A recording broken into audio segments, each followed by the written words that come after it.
नमस्कार कोंकणी कथा चॅनल तुमका स्वागत। आज ह्या विश्वात नंबर श्रीरामचरित गद्याचे बालकांडाचे पंचाचे षटपदी वाजून सांगतात। भूप रघुकुल तिलक मंत्राने कोप पापाचे शाप देऊन तो पुनितो तीन तापांचे मुक्ती घेता।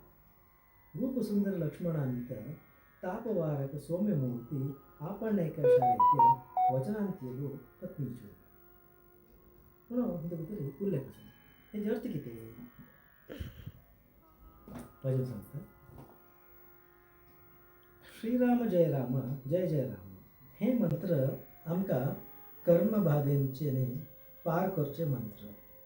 कोपाने चुकी घडता पाप घडता त्याचेने शाप बाध लागता म्हणाली। हांग कसं म्हणतात ईश्वर म्हणाले केन्ना आम्ही कोप करचे नाचे केन्ना तर आम्ही कोप करले आमगेले राग वाटता आणि पाप वाटता हांग सांगता तेजेने शाप बाध लागता। जलेरी तारक मंत्राचे प्रभावार्थे पापाचे पापताप निवळता रामस्तुती केलेले पुनीत जाताची हांग कसं म्हणता म्हणाले। राम नाम कोण सांगता राम मंत्र तारक मंत्र कोण सांगता ते प्रभावाने पापताप निवळता पापताप किती कमी जाता रामस्तुती केलेली पुनीत जातात।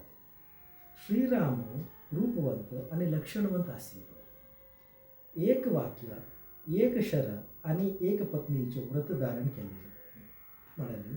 श्रीरामाने एक वाक्य म्हणाले त्याने सांगिले खरे आणि सांगिले हरे दुसरं वाक्य उलीची ना एक पंत उतरवले एक उतरवलीचे तांगी लोक सुमार लोक असायचे एक पंत एक उलिताची अनेक पंत अनेक उलिताची ज्याला राम तशने असेल त्यांनी एक पंत सांगल्यानंतर ते वाक्य एक वाक्य आणि एक शर आणि त्यांनी एकूपंदा एक बाण एकूपंद मारचे पदे पदे हे मे ते अशी करची नसेल त्याने एकूपंद एक बाण मारचे त्याका एक शर आणि एक पत्नीचे व्रत धारण केलेले आणि ते गेले एक पत्नी व्रतस्थ श्रीराम व्रताचे त्याका ते पुरुषोत्तम म्हणून नाव गेले तो एकूपंद लग्न झाले आणि बाकी राज लोकांना म्हणजे बाकी लोकांना दोन्ही तीन लग्न झाले एक पत्नी व्रतस्थ व्रत करतात असे म्हणून हे षटपदी सांगील उल्लेख असा असल्या आणि व्हिडिओ तरी तुम्ही आम्ही चॅनलला शेअर करा लाईक करा सबस्क्राईब करा। नमस्कार।